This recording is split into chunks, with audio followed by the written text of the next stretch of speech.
আসসালামু আলাইকুম রহমতুল্লাহ। ভেজিটেবল আর্কের পক্ষ থেকে সবাইকে স্বাগতম। তো প্রিয় ভিউয়ার্স, দেখেন আমাদের সেই ধান ক্ষেতটি, যেটি মোটামুটি সুন্দর হয়েছে, খুব সুন্দর হয়েছে। আপনারা যদি নিয়মিত ছত্রাকনাশক ঔষধ এবং বিষ যদি স্প্রে করেন তাহলে দেখতে পারবেন খুব মোটামুটি ভালো জমির ধানের রংটি সুন্দর হয়েছে। দেখেন প্রতিটা ধানের কিন্তু প্রায় ঢ্যাস এসেছে, এতে কোনো মাজরার কোনো আক্রমণ নেই। দেখতেই পাচ্ছেন আপনারা, কোনো মাজরার আক্রমণ নেই এবং ধানের গাছটি সুন্দর সবুজ শ্যামল দেখা যাচ্ছে। ইনশাল্লাহ মোটামুটি খুব ভালো, এখান থেকে ফসল সংগ্রহ করা যাবে।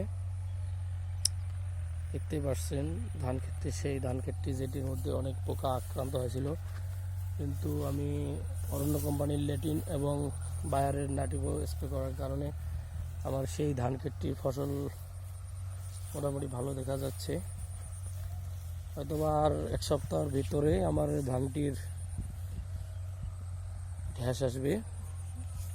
ঢ্যাস আসলে মোটামুটি আর এক মাসের মধ্যে আমি ফসল সংগ্রহ করতে পারবো ইনশাল্লাহ। দেখেন সেই ধান ক্ষেতটি যেটি খুব সুন্দর দেখা যাচ্ছে। তা এখানেই আজকের ভিডিও আমার এখানেই শেষ। আমাদের চ্যানেলে যারা নতুন তারা অবশ্যই আমার চ্যানেলটি সাবস্ক্রাইব করেন এবং পাশের বেল বাটনটি ক্লিক করে রাখুন, যাতে নিত্য নতুন ভিডিও আপনাদের কাছে পৌঁছায়। এই আশাবাদ ব্যক্ত রেখেই আমার ভিডিও এখানেই শেষ করলাম। আসসালামু আলাইকুম ওয়া রাহমাতুল্লাহ।